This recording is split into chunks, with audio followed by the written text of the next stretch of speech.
and follow on Facebook page at Dr. Zabby's Talk Show. Akí gbogbo wa nílé lóko lẹ́yìn odi. Akí ẹ̀yin ìyá, akí ẹ̀yin bàbá, akí ẹ̀gbọ́n, akí àbúrò, akí wa pé akúrò ojú ọjọ́ ṣe rí. Èmi ọmọ yín àbúrò yín olólùfẹ́ yín Dr. Zabby Talk Show ayé ọpẹ́ yọ. Ṣé yẹ lọ́dọ̀ títí yín náà ní agbára lọ́wọ́ Ọlọ́run. Ayé ọpẹ́ á máa yọ fún wa.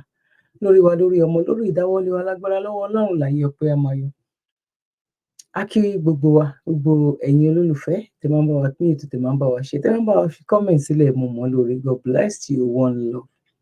Èwo la mú wá fún wa ní ọjọ́ títí òní wípé kí a tún sáré ṣe àgbéyẹ̀wò ẹ̀ gẹ́gẹ́ bí a ṣe máa ń ṣe. A dúpẹ́ lọ́dọ̀ Ọlọ́run, a tún dúpẹ́ sí, a tún dúpẹ́ lẹ́ẹ̀kan sí wípé àwọn ọmọ Yorùbá a kú oríire, a tún kú oríire, a ti kú oríire. Ní agbára lọ́wọ́ Ọlọ́run, oríire àṣekalẹ̀ òun lèmi àti yín, òun la máa ṣe, àní ṣe láàbọ̀. Gẹ́gẹ́ bí mo ṣe máa ń sọ, mo lémi àti yín tá a bá tẹra mọ́ báyìí, tó bá tákòkò náà ta ló fẹ́ gbélé lọ́wọ́. Gẹ́gẹ́ bí àwọn aláìmọ̀kan, a dẹ̀ tún lè sọ wípé bí aláìmọ̀kan náà la máa sọ. Rome is not built in a day. Bọ̀ àwọn aláìmọ̀kan tó ń rò wípé Yorùbá nation ò sí mọ́, wọ́n ti kó wọn lọ sẹ́yìn olóṣèlú ni, wọ́n ti gbowó lọ́wọ́ olóṣèlú ni. Àwa dúpẹ́ ibi tá a ti bẹ̀rẹ̀, ibi tá a bá dé, àti ibi tọ́lọ́run mú wa lọ. Torí àwa ń rí àpẹẹrẹ náà wípé ibi rere ni. A kí bàbá wa Bánjí Akíntóyè, a dẹ̀ kí Chief Sunday Igboho Òòṣà, a kí gbogbo àwọn tó ń gbójú jáde àtàwọn tó ń tiẹ̀ gbójú jáde tó jẹ́ pé àwọn náà ń ṣe gudugudu méje, yàyà mẹ́fà nínú ìrìn àjò yìí. Ṣé towó ni ká sọ ni? Ṣé àìmásùn ni? Ṣé àìmáwò ni? Àwa mọ̀ ọ́ lóore o. Ìṣẹ̀dá gbogbo àwọn ọmọ Yorùbá, ọmọ kóòtù oòjíire, a mọ̀ ọ́ lóore lágbára lọ́wọ́ Ọlọ́run. Àwa ní kábàámọ̀ lórí ìrìn àjò náà lágbára lọ́wọ́ Ọlọ́run. Kí ni mo fi sọ wípé àwọn aláìmọ̀kan? It's not pé bóyá mo bú èèyàn bọ̀, bí mo ṣe lè rí àgbékalẹ̀ mi nìyẹn. Kò sí ẹni tó mọ nǹkan tán. Ṣé dẹ̀ mọ̀ pé nígbà míì wà, èèyàn wọn máa wò pé ṣọ́nà wà ń bíbà ìṣá, ṣọ́nà wà ń bíbà ìṣá. Bọ̀ ẹni tó bá mọ̀ pé bó ṣe ń tọ̀lọ̀ kò sí bó ṣe lè jẹ́ sá ló máa jáde síbi kan nìṣẹ́. Ẹni tó wò pé kò sọ́nà bíbà ìjáre, ó máa bínú padà. Bọ̀ ẹni tó ń wò pé ibì kan ni kíní yìí, ó máa já síbì kan ni. Òun mọ̀ ni, ó dẹ̀ nígbàgbọ́ lórí, ó dẹ̀ tẹra mọ́. Ó ní ọ̀rọ̀ gbogbo àwa tí àìdúró ṣinṣin lórí ìrìn àjò yìí. Mo kí yín, mo lù yín lọ́gọ̀ọ́ ẹnu wípé lágbára lọ́wọ́ Ọlọ́run, àní ṣe lásán. Àwọn ẹlòmíì ò náwó bọ̀ wọ́n ná wàhálà. Àwọn ẹlòmíì ò náwó sẹ̀, ẹ̀gbọ́, wọn ò sún ọwọ́ ọkàn wọn báyìí òkè ló wà. Wọ́n fẹ́ gbọ́ gbogbo sọ̀rọ̀sọ̀rọ̀ tó wà. Ìṣọ́ tán bá ń sọ nǹkan míì lórí social media gan, kò sí èyí tó kàn wọ́n. Anyway, tán bá ti mọ̀ wípé àwọn eléyìí wọ́n dúró tán fúnran Yorùbá, òun náà fẹ́ gbọ́ pẹ̀lú àdúrà dẹ̀ ni. Àwọn ò náwó bọ̀ wọ́n ná làgàn. Ẹ mọ́ra yín o. Gbogbo wa kọ́ la máa gbójú jáde, gbogbo wa kọ́ la máa wà nídìí paperwork. Bọ̀ àwọn kan wà tó jẹ́ wípé wọn ò sún ọwọ́, but 90% nínú jíjí wọn pé tílẹ̀ bá mú wọn sáyé báyìí, wọ́n ì nígbàgbọ́ lórí ìrìn àjò yìí. A kí yín, ẹ̀yin bàbá wa, ẹ̀yin ìyá wa, tẹ́ dúró lórí irú eléyìí náà. A jẹ́ kí gbogbo sọ̀rọ̀sọ̀rọ̀ pátápátá tó wà lórí òtítọ́ àti òdodo wípé gbogbo wa pátápátá a kì í ṣẹ́, a kú ìfi ọmọ ènìyàn ṣe. Àní kí ló fẹ́ sọ lórí èmi àti yín? Kí ló ń sọ lórí bàbá wa Awólọ́wọ̀? Àti bẹ́ẹ̀ bẹ́ẹ̀ lọ. Ṣákítọ́lá ni. Gbogbo wọn pátápátá tó ń jẹ́ ọmọ Yorùbá, kí ni mo wá fẹ́ sọ ń bẹ̀ ni wípé bó ṣe ń sọ dáadáa náà ló máa sọ aburú. Bọ̀ kò sí ẹni tó pé, bọ̀ wọ́n gbìyànjú ni. Àwọn náà gbìyànjú. Ìgbìyànjú náà lèmi àti yín náà, òun làwa náà ń ṣe yìí náà. Mo dẹ̀ mọ̀ pé lágbára lọ́wọ́ Ọlọ́run, èbúté ayọ̀ òun lèmi àti yín la máa gúnlẹ̀ sí. Èyí tí mo gbé wá lọ́jọ́ títí òní, nǹkan tó gbà láti fi wọlé nìyẹn. Mo mọ̀ wípé tá a bá lọ gbé fídíò náà tí n bá gbé jáde, ó possible kó jẹ́ pé ọ̀pọ̀lọpọ̀ ti wò ó, dẹ̀ possible kó jẹ́ pé ọ̀pọ̀lọpọ̀ tí wò. but gẹ́gẹ́ bẹ́ ṣe mọ bí àwa ṣe máa ń ṣe program wa lórí ìkànnì yìí, ẹni tí ò bá wò ó délẹ̀ kò lè mọ ibi tí ó máa parí sí, kò dẹ̀ ní mọ, ọ̀rọ̀ yẹn lè má ní meaning sí. Mo dúpẹ́ lọ́wọ́ ẹ̀yin tí ẹ ti ń bá wa pín, tẹ́ tí mọ ibi tá à ń sọ délẹ̀ lọ́nà, tẹ́ ti ń bá wa jù ú, tẹ́ ń bá wa like. Bẹ́ẹ̀ dẹ̀ ṣe ń kí mi náà wípé mo kú ètò, bẹ́ẹ̀ náà lèmi náà ń kí ẹ̀yin bàbá mi, ẹ̀yin ìyá mi, ẹ̀yin ẹlẹgbẹ́ mi wípé a kú bójú ọjọ́ ṣe rí, ní agbára lọ́wọ́ Ọlọ́run. Èrè lobìnrin ń jẹ lábọ̀ ọjà, èrè ní gbogbo wa máa jẹ ní agbára lọ́wọ́ Ọlọ́run. Wá ní iná flag náà sókè lẹ́yìn èmi àti yín. Ẹ ṣáà mọ bá a ṣe máa ń ṣe, ẹ jẹ́ kí a sáré lọ ṣe cup of tea, mi ò dẹ̀ nígbà wá lákòókò, promise, one love. Ẹnikẹ́ni tí ìwọ bá nípa láti ṣe ìrànlọ́wọ́ fún òun náà lẹ́nìkejì rẹ̀ tọ́jú rẹ̀. Zabi Life Saver Foundation àánú lolówó fi rán wa. La fi ń sọpẹ́ fọlọ́run àwọn ẹ̀dá tó ń jẹ́ aníparere láyé àwọn èèyàn. Tá a sì ti ń sọpẹ́ pàtàkì gbogbo olólùfẹ́ wa jákèjádò àgbáyé. Àwọn tó ń bá wa gbowó ṣètò ìrànwọ́ yìí lọ́nà kan àbí kejì. Lóòótọ́ ẹ̀yin gan-an lè jìká tí ò jẹ́ kórí ó jábọ́. Lórí ìkànnì Zabi Life Saver Foundation, àkàìmọye ènìyàn lọ́lọ́run ti fọwọ́ tọ́ nípa pé ká mú lára bíntín tọ́lọ́run fún wa. Tá a fi ń ṣàánú àwọn èèyàn tó kù díẹ̀ fún láwùjọ wa láì fi tẹ̀sìn, ẹ̀yà, èdè àti àwọ̀ṣe rárá. Sẹ́ẹ̀rí bọ́lọ́run ṣe ń lò wá lórí ìkànnì Zabi Life Saver Foundation. Táwọn fúnni níṣẹ́, gbalé fúnni lóúnjẹ. Tá a ti ń sanwó iléèwé àwọn ọmọ tí ò lóbìí àti àwọn ọmọ tó kù díẹ̀ fóbi wọn láwùjọ. Lọ́pọ̀ ìmọ̀ye ìgbà láti yọjú tá a ti gbóúnjẹ lọ fáwọn tó wà nínú ìhámọ́. Táwọn olóyìnbó ń pè ní correctional center. Lọ́pọ̀ ìgbà tá a bá lọ sílé ìwòsàn fún àbẹ̀wò àti pé ká gba àwọn ènìyàn tí ò rówó san lẹ́yìn ètò ìwòsàn wọn. Àánú á ṣe wá púpọ̀ nítorí ohun mèremère ohun tá a máa ń bá pàdé lọ́hùn. Àti ọ̀gọ̀rọ̀ àwọn ènìyàn tó ti parí ètò ìwòsàn tí ò rówó san. Léyìí tágbára wa nìkan ò lè ká. Gẹ́gẹ́ bí èrò wa ní Zabi Life Saver Foundation àti bí ẹ̀yin olólùfẹ́ wa ṣe ń sọ wípé kọ́wọ́ jẹ́ tó ti lọ síwájú sí i. Ló jẹ́ àmọ̀ lógun fún gbogbo ẹ̀yin eléyinjú àánú jákèjádò àgbáyé. Wọ́n ràn wá àti jẹ́ kí ètò ìtúbọ̀ tẹ̀ síwájú sí i. Ẹ jájọ pawọ́pọ̀ lé ìṣẹ́ òun ìyà nínú bíntín tọ́lọ́run fún wa. Ẹ lè fi ohunkóhun tẹ́ ẹ bá dé sọwọ́ sí ọ́fíìsì wa nílé. Number 6 Bremer Street, Sabo, Ṣàgámù, Ògùn State. Tó bá sowó ni ẹ fi sínú àsùnwọ̀n Zabi Life Saver Foundation account. Níbikíbi tẹ́ ẹ bá wà lágbàáyé. Account number 579-868-6013 FCMB. Fún ẹ̀kúnrẹ́rẹ́ àlàyé síwájú sí i, lè pe èyíkéyìí àwọn aṣojú wa nílé +234-812-575-4492 tàbí kẹ́ pè +234-708-434-5696. Bákan náà ni ẹ lè fàtẹ̀jíṣẹ́ tàbí kẹ́ pè Dr. Zabi gan lórí WhatsApp nọ́mbà wọn +447-440-715-542 ní Zabi Life Saver Foundation. Àánú ló jẹ wá lógún. Ní agbára lọ́wọ́ Ọlọ́run, ọwọ́ wa ò ní kàn ṣẹlẹ̀. Gbogbo ẹ̀yin tí ẹ rántí àwọn ọmọ aláìní, àrọ́mọdọ́mọ tiwa náà hàn ní gbégbá bára. Gbogbo ẹ̀yin tẹ́ ń bá wa gbọ́nwọ́ sí, tàbí ẹ̀yin tẹ́ ní lọ́kàn láti bá wa gbọ́nwọ́ sí, 500 naira péré kò kéré o. Tá a bá pé 20, olóye tó jẹ́ nínú ìdílé kan. Lágbára lọ́wọ́ Ọlọ́run, ojú òní tiwa, ẹ kú ìfi ọmọ ènìyàn ṣe.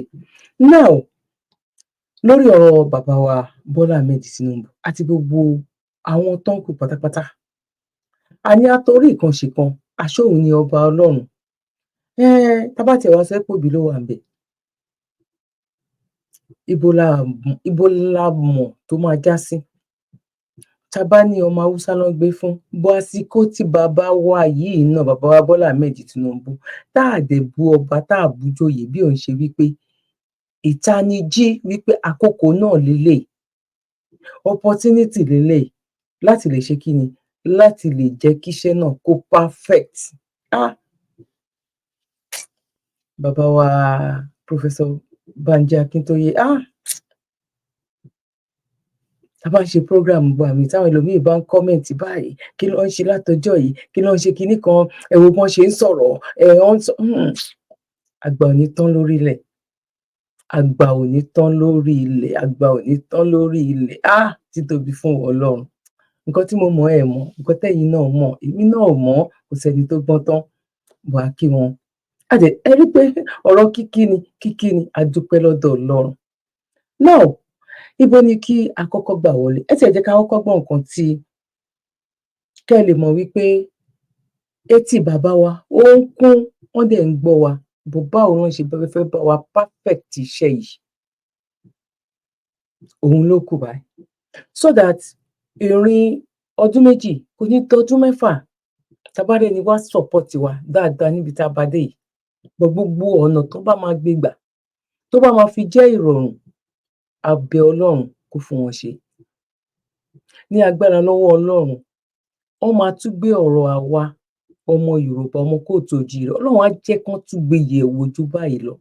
Ọlọ́run á jẹ́ kó tún yé àwọn tó máa sọ sí wọn létí dáadáa, tó máa yé wọn ju báyìí lọ. Ẹ jẹ́ á gba bíbá yìí wọlé ná. Ibi tá à ń lọ àti ìdébẹ̀ o, ẹ mọ̀ pé preamble la kọ́kọ́ máa ń ṣe. A kọ́kọ́ fi nǹkan máa ń wé nǹkan ni ná ká tiẹ̀ tó wá lọ sójú. Mo mọ̀ pé ojú máa ti máa kọ́ àwọn kan wípé ẹ jẹ́ á lọ sí ẹ má worry, a máa tó débẹ̀. Now, when I went to Croatia, question number 1. So, in Nigeria, do we want to be one? It's an assumption that we want to be. It's a terribly big and wrong assumption, because when I went to Croatia, Croatia was part of the 6 countries that formed Yugoslavia. Right now, they're doing very well. Macedonia is doing very well. Slovenia is doing very well. Slovakia is doing very well. So nothing says that we must be one country. Nothing. It's not sacrosanct that we must be one country. If now, mo rò pé bóyá ẹ jẹ́ á tún bọ́ sí lẹ́ẹ̀kan sí. Ẹ jẹ́ á tún bọ́, ẹ jẹ́ á. question number 1. So, in Nigeria, do we want to be one? It's an assumption that we want to be. It's a terribly big and wrong assumption, because Wrong assumption, wrong one. Sáà ni ló ń sọ̀rọ̀ yìí. Sáà ni òun ló ń sọ̀rọ̀ yìí. Wípé wrong one ni. Bàbá wa Bọ́lá Ahmed Tinubu náà dẹ̀ mọ̀. Very smart man, very very smart. Wọ́n mọ gbogbo nǹkan tá à ń sọ yìí. Wọ́n mọ gbogbo nǹkan táwọn irú àwọn eléyìí tán kàwé tán gboyè rẹpẹtẹ. Tán tí wá gba wọ́n ti kàwé débi pé wọ́n jẹ́ SAN. Wọ́n mọ nǹkan tí wọ́n ń sọ. Wọ́n mọ kí ni? Wọ́n mọ nǹkan tí wọ́n ń sọ. Mo dẹ̀ mọ̀ wípé ó ti ń yé àwọn èèyàn náà bọ̀. Ẹ má wò wípé àwọn Biafra kò ṣe nǹkan kan. Ṣé mọ̀ pé tá bá ń tayò èèyàn kan ló máa kọ́kọ́ jẹ. Àmẹ́ni tó máa kọ́kọ́ jẹ láàrin àwa àti Biafra o. Àmọ́ ó lè jẹ́ àwa la máa kọ́kọ́ jẹ, ó dẹ̀ lè jẹ́ àwọn náà máa kọ́kọ́ jẹ. Bọ̀ á kan èèyàn kan ṣá. Tó bá dẹ̀ ti kan èèyàn kan, ó ti kan èèyàn kejì nìyẹn. Ní agbára lọ́wọ́ Ọlọ́run, tiwa ò dẹ̀ ní dàbí tiwọn. when I went to Croatia, Croatia was part of the 6 countries that formed Yugoslavia. Right now, they're doing very well. Macedonia is doing very well. Slovenia is doing very well. Slovakia is doing very well. So nothing says that we must be one country. Nothing. It's not sacrosanct that we must be one country. If Kò sí nǹkan tó sọ wípé kájọ jẹ́ one country tí gbogbo wa ti mọ̀. Gbogbo èmi àti yín a ti mọ̀, a mọ̀ yẹn kó tó di wípé àwọn èèyàn jàǹkànjàǹkàn náà tún sọ wípé kò sí nǹkan tó dé tá fẹ́ fi jẹ́ one Nigeria. Àwọn èèyàn tó ń ṣe because àwọn Yorùbá kan wà kí lẹ máa jẹ báwo náà ẹ fẹ́ ṣe wọ́n fẹ́ da Nàìjíríà rú torí wípé ẹ mọ̀ nǹkan tó wà lẹ́yìn ọ̀fà ó ju èjé lọ. Wọ́n dàbí pé wọ́n máa ń correct wa ń sìn pé kò ń ṣòjé bó jẹ́ bí ẹ ti mọ nǹkan tí mo fẹ́ sọ. Nǹkan tó wà lẹ́yìn ọ̀fà ó ju nǹkan tí a lọ́kàn lọ. But Ọlọ́run fi ìmọ̀ yẹn, òye yẹn, ó ti fi yé àwa èmi àti yín tájọ wà lórí ìrìn àjò yìí wípé nǹkan tó ń bọ̀, nǹkan tó ṣì ń bọ̀ ni o. Ẹ wo iye tó ń ṣẹ́ dọ́là lọ́jọ́ títí òní. Nǹkan tó ń bọ̀. Ìgbà tí àwọn èèyàn kan tó sọ wípé gbogbo pàtà èèyàn tán tà 45,000 naira. Ẹjọ́ èló ló ń ta ẹran léyà. Èló ló ń ta màálù. Èèyàn la wá ń sọ yẹn o. Èèyàn là ń sọ yẹn. Ẹ jẹ́ ká wá gbọ́ nǹkan tí àwọn amòye míì, ẹ jẹ́ ká gbọ́ nǹkan tán sọ. Mi ò tíì débi tá à ń lọ. Ẹ jẹ́ ká tún gbọ́ nǹkan tí amòye míì, ẹ jẹ́ ká gbọ́ nǹkan tán sọ. Don't do the right thing. So you are warning the Tinubu government that if care is not taken between now and December 2024, 12 calendar months, if they don't do the right thing, this country might go under. forget it. In times of economy, in times of exchange rate, in times of poverty, in times of inflation, in times of unemployment, You don't want to combine those four horrible indicators. When poverty is growing, and inflation itself will make people poorer.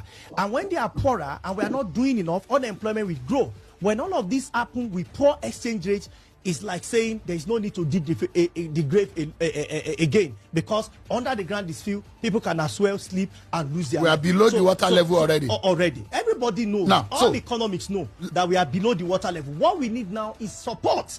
And when those support are coming from external environment at no cost, that is zero interest rate, because this is a soft garbage. Remember, government said $3 billion was coming, it was celebrated all over the media. We never saw it. We heard that we're going to do something when government was speaking at NESG, that about $10 billion will come into Nigeria. We never saw it. We saw again via NNPC that Nigeria was going to have a swap of some sort. We're going to see some billion coming to Nigeria, and there will be traders that will get oil in exchange. It never happened. So audio money everywhere. So now, people that are now approaching the country, not now, they've been coming over the years to support Nigeria. I wonder why government prefer to borrow from some headquarters where transparency is an issue, where costs are apportioned to Nigeria, where monies that we are earning in Naira is an issue. We continue to expand. So President Tinubu, we really need to look at agencies of government very critically and take some decision. If truly his administration will be a success and take Nigeria out of the economic mess that we find ourselves right now. Economy mess. Tí tó bá tèkì wa kúrò ńbẹ̀, àwọn tó máa padà wá jù wá síbẹ̀ wọ́n ti dúró, wọ́n ń bọ̀. Gbogbo wa pátápátá ló yẹ pé kò lè lọ sọ́wọ́ ọmọ Ìgbò, ọwọ́ Fúlàní náà ni. Tí bàbá Bọ́lá Ahmed Tinubu tó wá ṣe gudugudu méje ẹ̀yà mẹ́fà, gbogbo àwọn tó ti ṣe wọ́n fìjọba kan máa ń kẹ́ ìjọba kan ni. By the time tẹ́lòmíì bá débẹ̀, á tún gbé wọn padà lọ sínú wò yẹn, torí inú wò yẹn gangan ni. Gẹ́gẹ́ bí nǹkan tí mo sọ tẹ́lẹ̀tẹ́lẹ̀, ṣé mọ̀ wípé à ń lọ gun ẹ̀ láti bí 3-4 years ago pé Nàìjíríà ti ń bọ̀ wá wọlẹ̀. Nàìjíríà ti ń wọlẹ̀, Nàìjíríà máa tó wọlẹ̀, Nàìjíríà máa tó wọlẹ̀. Níṣe ló dàbí wípé kí ló mọ̀? Alẹ́ yóò ní iṣẹ́ wọn kàn wá ń pariwo lórí social media, wọn kàn wá ń disturb wa. Tí a bá rí nǹkan wọ ẹ̀jẹ̀ lọ máa wo Yorùbá film tàbí kí làwọn eléyìí sọ, kí ló tiẹ̀ mọ̀ gangan? Kí ló mọ̀ nílùú òyìnbó tán wà? Òun la túbọ̀ yìí. Ẹ jẹ́ àtúngbọ́. So you are warning the Tinubu government that if care is not taken between now and December 2024, 12 calendar months, if they don't do the right thing, this country might go under. Forget it. In times of economy, in times of exchange rate, in times of poverty, in times of inflation, in times of unemployment, you don't want to combine those four horrible indicators. When poverty is growing, and inflation itself will make people poorer. And when they are poorer and we are not doing enough, unemployment will grow. When all of this happen with poor exchange rates, it's like saying there is no need to dig the grave again, because under the ground is few, people can as well sleep and lose their life. We are below the water level already. Already. Everybody knows. Now, all economics know that we are below the water level. What we need now is support. And when those support are coming from external environment at no cost, àwọn eléyìí mọ nǹkan tó ń sọ o. Àwọn eléyìí ò ń ṣe àwọn sọ̀rọ̀sọ̀rọ̀ fún Yorùbá nation. No, economics àwọn eléyìí lọ read. Gẹ́gẹ́ bí àwọn òyìnbó náà ṣe mọ̀, tí wàhálà bá máa dé bá wọn in the next 5 years, wọ́n ti máa gbóòórùn ẹ̀ sílẹ̀. Torí àwọn ọ̀jọ̀gbọ́n kan wà, àwọn kan wà tó ń gbé sí àyè yẹn, ipò yẹn, láti lè jẹ́ wípé nǹkan tẹ́yìn máa mójútó nìyẹn. In 2 years time, bọ́rọ̀ ajé wa bóyá máa gba gbogbo ayé kan, wọ́n ti mọ̀ wípé in the next 2 years, tó bá lọ báyìí. In the next 6 months, nǹkan tó ń bọ̀ yìí o, economy yìí máa burú. Táwọn èèyàn bá rówó gan, owó gan máa ti di pépà. Òun là wá ń bá lọ ní Nàìjíríà sìn. Àwọn Yorùbá nation kan ló ń sọ̀rọ̀ eléyìí o. No. Àwọn sọ̀rọ̀sọ̀rọ̀ tó ń sọ wípé ọmọ nǹkan tó ń sọ, kí ló tiẹ̀ máa ń sọ náà? Kí ló rò pé àwọn jẹ́ náà? Ṣé ọ̀rọ̀ Nàìjíríà náà lọ́wọ́ ń ṣe kíníkan yìí? Nǹkan tí àwọn ọ̀jọ̀gbọ́n eléyìí ń sọ ń sìn, kó tó di wípé wọ́n gbé wá sí orí wípé òkè o, wá sọ̀rọ̀, wá ṣe interview fún, wọ́n ti mọ capacity, wọ́n ti mọ báwo irú nǹkan wo you know, ibo ni mọ̀ ẹ́ dé. Kò ṣe pé wọ́n kàn gbé wá, ẹ ṣáà rí wípé Ṣeun ló ń ṣe interview fún. Kó tó di pé Ṣeun gbé wá, kò kàn ní lọ gbé èèyàn kan wá tó jẹ́ pé kò mọ 2+2. Kò mọ kí ni, kò mọ 2+2. Gbogbo nǹkan tó ń sọ yìí, ó ti ń ṣẹlẹ̀. Bàbá gan ò rí nǹkan kan ṣe. Nǹkan kan ṣo tí bàbá ń rí ṣe ń bẹ̀. Ṣé ní gbogbo mọ̀ọ́sẹ̀ tá a máa ń rí lórí ayélujára yẹn? Tá a bá rí 80, 20 nínú ẹ̀ lọ ṣe. Gbogbo 60 tó kù irọ́ ló ń pa fún wa. Wọ́n kàn fẹ́ fi máa mú ẹ̀yin aráàlú pé kẹ́ fọkàn balẹ̀ ni. Ẹ kàn fọkàn balẹ̀ ni. Irọ́ òun ló ń pa fún wa. Irọ́ òun ló ń pa. Gbogbo nǹkan tó ń sọ yìí ó ti ń ṣẹlẹ̀. Ó ti ń ṣẹlẹ̀. Kò dẹ̀ ṣe Nàìjíríà nìkan ló ti ń affect àwọn èèyàn. Ó ti ń affect àwọn èèyàn káàkiri. Mo ń gbé bọ̀ fún yín sìn, ibi tó ti ń affect àwọn èèyàn, ẹ máa rí ibi tó ti ń affect àwọn èèyàn. Now, ẹ jẹ́ ká gbélé ìdílé nù. That is 0 interest rate. Because this is a soft garbage. Remember, government said $3 billion was coming. It was celebrated all over the media. We never saw it. We heard that we're going to do something. When government was speaking at NESG, that about $10 billion will come into Nigeria. We never saw it. We saw again via NNPC that Nigeria was going to have a swap of some sort. We're going to see some billion coming to Nigeria, and there will be traders that will get oil in exchange. It never happened. So audio money everywhere. So now, people that are now approaching the country, not now, they've been coming over the years to support Nigeria. I wonder why government prefer to borrow from some headquarters where transparency is an issue, where costs are apportioned to Nigeria, where monies that we are earning in Naira is an issue. We continue to expand. So President Tinubu, we really need to look at agencies of government very critically and take some decision. If truly his administration will be a success and take Nigeria out of the economic mess that we find ourselves right now. Kò lè pé àwa Yorùbá nation. Because tó bá wọnú mẹ́sì yẹn gangan, bóyá wá lè rò wípé yes, níbi tó dé yìí, òótọ́ náà ń sọ wípé nǹkan yóò lè work. Òótọ́ náà ń sọ pé nǹkan yóò lè work. Ẹ má jẹ́ ká gbára wa lákòókò. Ẹ jẹ́ ká wo àwọn reason tí ò ṣe lè work. Èyí tí mo ń gbé bọ̀, ẹ má kánjú o. Ṣé ti bá wa like, ṣé ti bá wa share, ṣé ti bá wa fi comment sílẹ̀. Bẹ́ ṣe ń kí mi pé a kú bójú ọjọ́ ṣe rí, èmi náà kí n pé a kú bójú ọjọ́ ṣe rí, bẹ́ ṣe ń kí mi pé a kú ètò. God bless you, ma. God bless you, sir. Ẹ ṣé gan ni. Now, see this money, not so. The Anti-Corruption Commission has recovered its 8.6 billion euros. We'll put it on the table. Some of it is in these boxes. This one. 8.6 million. Bring it. Million.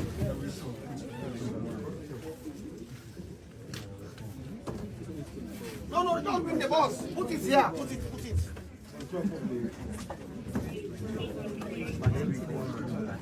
Even bring this one. This is money on behalf of the people of Sierra Leone.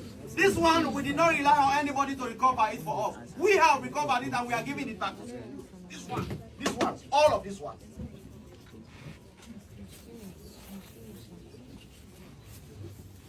There's more there.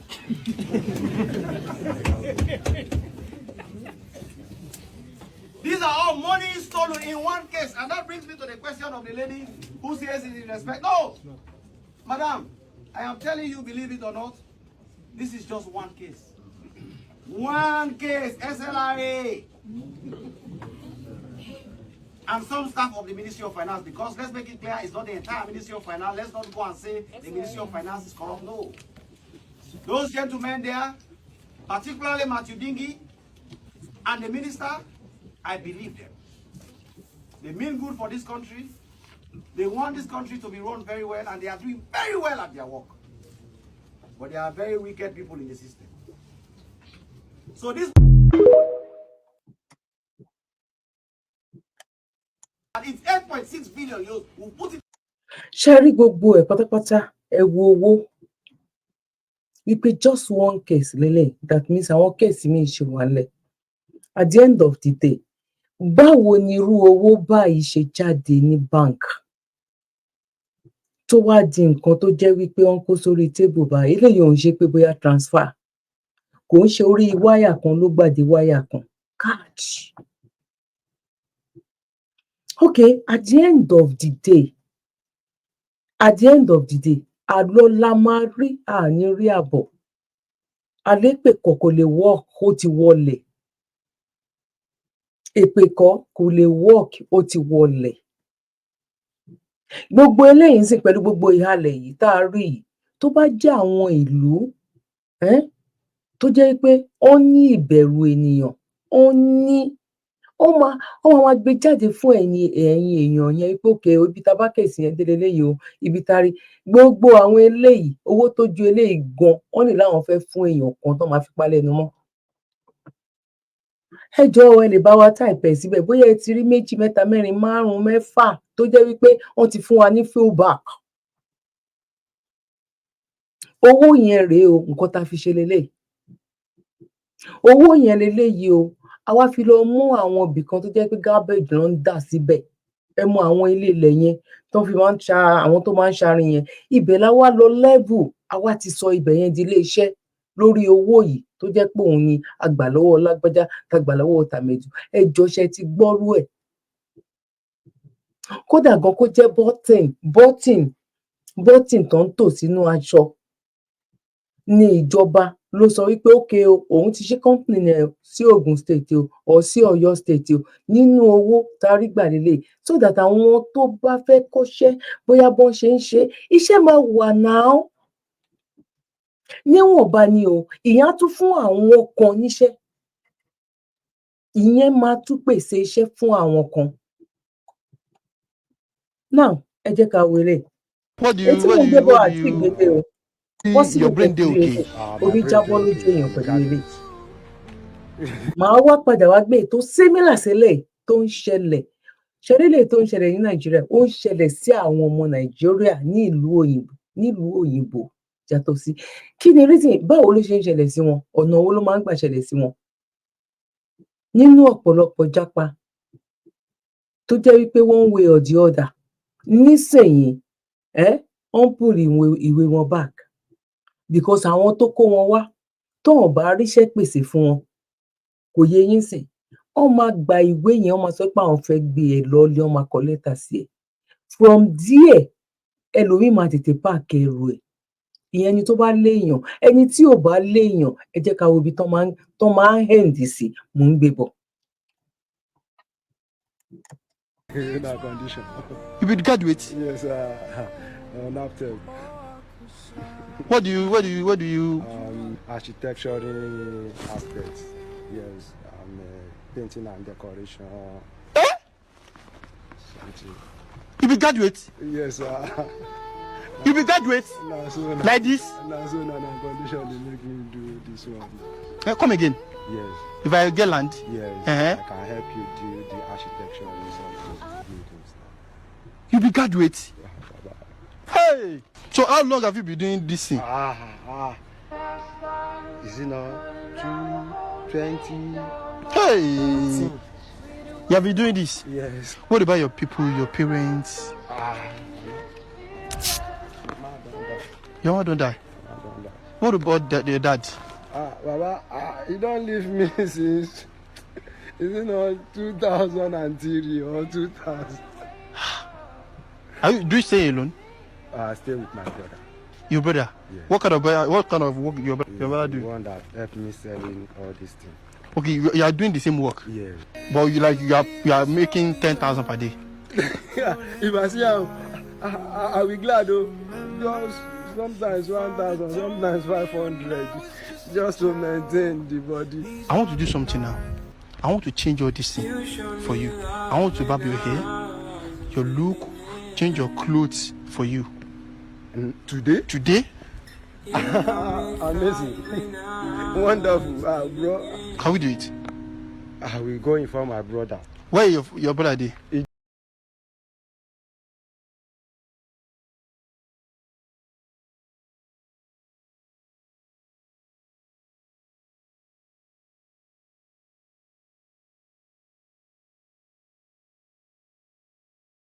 Yẹn bó ṣe music tán play yẹn bóyá ó máa ní copyright èèyàn mọ̀.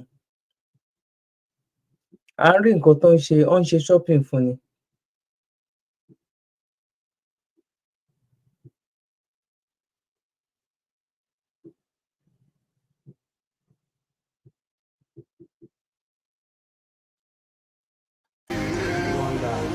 So, Imagine.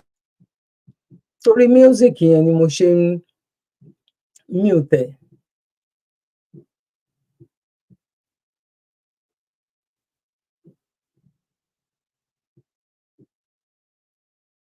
you good now? Yes. Eh? Yes. I'm so glad. Voila, I'm so marveled. Voila, I'm so excited. Báwo lẹ ṣe jẹ́ sí inú? Àbúrò mi gangan ẹ̀jẹ̀ mi, ọmọ ìyá ọmọ bàbá. I will give you this 50,000 naira. It's okay. Come closer. 50,000 naira. It's okay, yeah? Bro, it's okay, yeah? Ológo ni ẹ ò bá rí òkú ẹ̀dùn lágbára náà.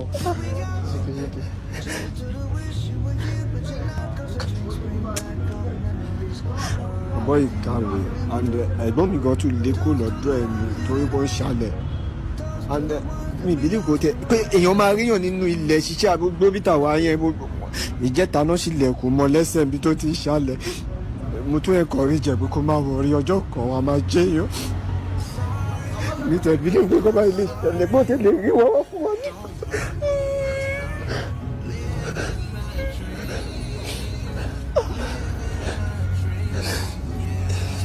Sọ́pà.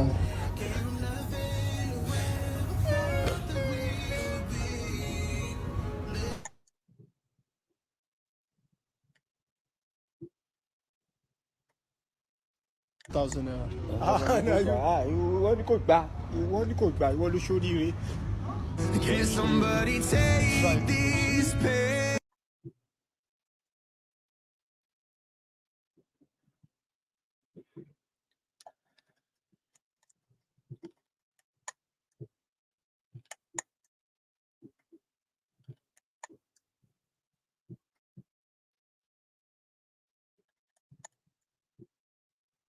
Ẹ̀wọ̀n ti síra wọn.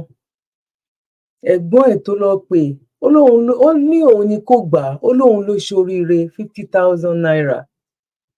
50,000 naira ó lóun ló ṣoríire.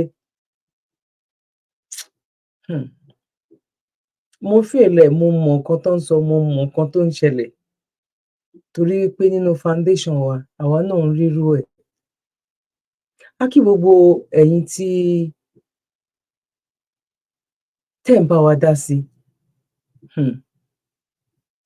sọ̀rọ̀ foundation tiwa náà ni mò ń sọ torí níwọ̀nba ìṣọ́ tí ẹ̀yin gan bá rí nínú àwọn ọmọ school tó wà ní under foundation wa tó bá fi fọ́tò ẹ̀ hàn yín nígbà tó bẹ̀rẹ̀ tó bá fi hàn yín sìn omi á jábọ́ lójú yín ni pé wow 50,000 naira ló ní kí àbúrò ẹ̀ gbà pé òun ló ṣe oríire. Mo sọ fún yín pé tó bá fún ẹlòmíì ní 10,000 naira nínú ìṣòro tó wà ìwọ gan wa máa sunkún ni pé 10,000 naira.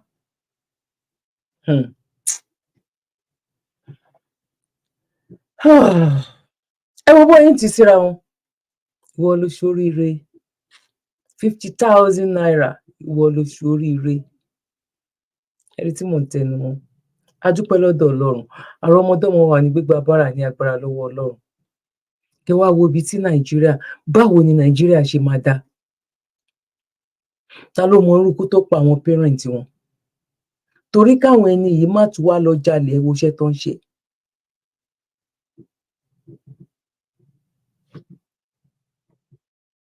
Ẹ wo iṣẹ́ tó ń ṣe. Àní àwọn nǹkan míì wà foundation tó bá yẹ pé a lè máa reason sí òyìnbó á reason pẹ̀lú foundation.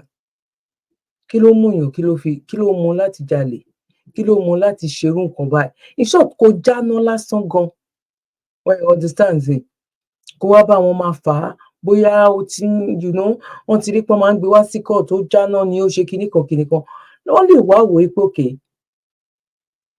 ó ní ìdí kan wo kí ló ń ṣe ẹni ìgbọ̀ngbọ̀n á jẹ́ pé nǹkan kan ń ṣe nǹkan kan wrong pẹ̀lú ẹ̀ ṣáwa nìyẹn ní Nàìjíríà. Ẹni tó ń jalè kí ló fà gbogbo wọn gan. Irú eléyìí náà ṣàìmọye irú ẹ̀ tó ti kú sọnù torí pé ó kàn ó ń wò pé òun ti lọ sí ọ́fíìsì kákàkiri ọgbà òun ṣiṣẹ́ òun ò tiẹ̀ lówó tóun fẹ́ fi bẹ̀rẹ̀ bísínẹ́sì kankan ìyá òun gan lówó ilé tó fẹ́ san ẹ̀kan lọmọkùnrin ń kú tóun bá kún fẹ́ kú kóun kú sọnù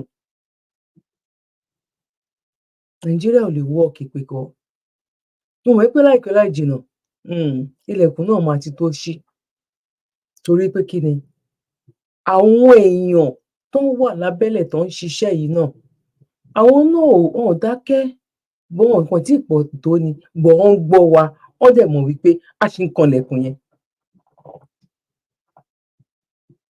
ẹ jẹ́ ká wá wo tìlú òyìnbó kí n tó wá gbé ọ̀rọ̀ gangan tí mo fẹ́ jẹ́ ká sọ lálẹ́ kí n tó wá gbé jáde mi ò ní gbà wá lákòókò torí mo rí pé táìmù yẹn ti ó ń fly ni náà ẹ jẹ́ ká gbé tìlú òyìnbó wá.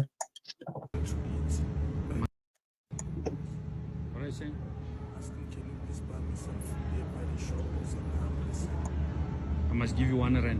Please buy me something to eat. I must buy you something to eat. Yes, please. I'm hungry. You're hungry? Yes. What is that something to eat? So even like anything by the shops, they are open. Huh? But anything by the shops, they are open. Where do you live? I'm living just outside by the station. Where do you stay? I'm staying by the park. Where? I'm living by the park next to the police station. Or outside? Yes, outside. What's your name? My name is ohun yẹn ò lọ sókè dáadáa ó nínú páàkì lòun ń sùn ibẹ̀ lòun ń gbé ìlú òyìnbó lélẹ́yìí ti ṣẹlẹ̀ inú páàkì ló ń gbé kò yá wèrè nǹkan kan ṣe o nǹkan tí mò ń sọ ó ti wá pọ̀ gan àwọn tó ń gbé ní London náà lè sọ tó bá wà ní àwọn train station kan understand King Cross train station o ò lè dúró síbẹ̀ o ò lè dúró síbẹ̀ fún 30 minutes torí route mi gan ni train station yẹn o ò lè jókòó síbẹ̀ pé òun dúró de train ẹ̀ òun mu kọfí lọ́wọ́ kò má àwọn tuntun yẹn wá pọ̀ gan-an sí ni kí ló fà á fídíò kan máa yẹn ló ṣe fídíò yẹn fúnra rẹ̀ ọkàn mọ̀ọ́yàn kan wọ́n wá ní kó dé sọ́dọ̀ èèyàn kan at the end of the day bóyá ló máa lo ọ̀sẹ̀ kan ni ìgbà tó pé lọ́sẹ̀ kan ó kìkẹ̀ jáde ni train station ló wà ó lóun ti ta lẹ́kọ̀ọ́ tó máa bọ̀ nílùú òyìnbó torí ó rí wípé tóun bá ètè ta lé nǹkan tó ń bọ̀ yìí tàbí gbèsè tóun jẹ yìí kán tó ta lé ìmọ̀ òun lórí jẹ́ kóun tètè máa sá lọ sílùú òyìnbó kó dẹ̀ wá mọ̀ wípé kò easy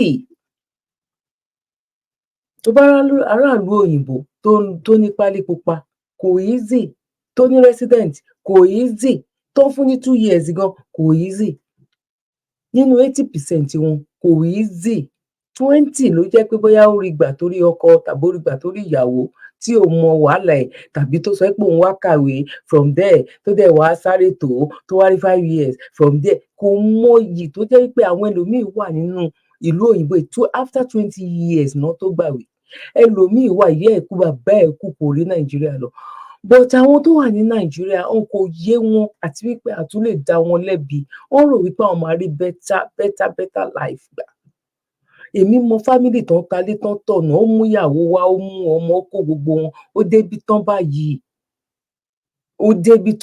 ó wá di wò mí wò ẹ ó wá di wípé ẹ máa yáwèé wọn ní ká yáwèé láti ṣiṣẹ́ ni bẹ́ẹ̀ ni ẹ máa yáwèé láti ṣiṣẹ́ ni wọn ṣiṣẹ́ bíi 2 weeks àwọn ní kò ṣiṣẹ́ mọ́ ń bẹ̀ ni wọ́n wá tún dẹni tó ń tàràkà tó ń ráre ta ló fà á báwo ni irú ìlú yẹn báwo lè fẹ́ dà ju wípé ká sọ wípé kóníkàlùkù kó jórúkọ bàbá ẹ̀ bọ́ a dúpẹ́ lọ́wọ́ àwọn ìgbésẹ̀ tó ń lọ lọ́wọ́lọ́wọ́ báyìí a kú oríire yẹn máa bá wa kalẹ̀ ní stop láti máa kan ilẹ̀kùn yẹn mo dẹ̀ mọ̀ pé láìpẹ́ láì jìnnà ilẹ̀kùn ayọ̀ ni ó máa ṣí náà.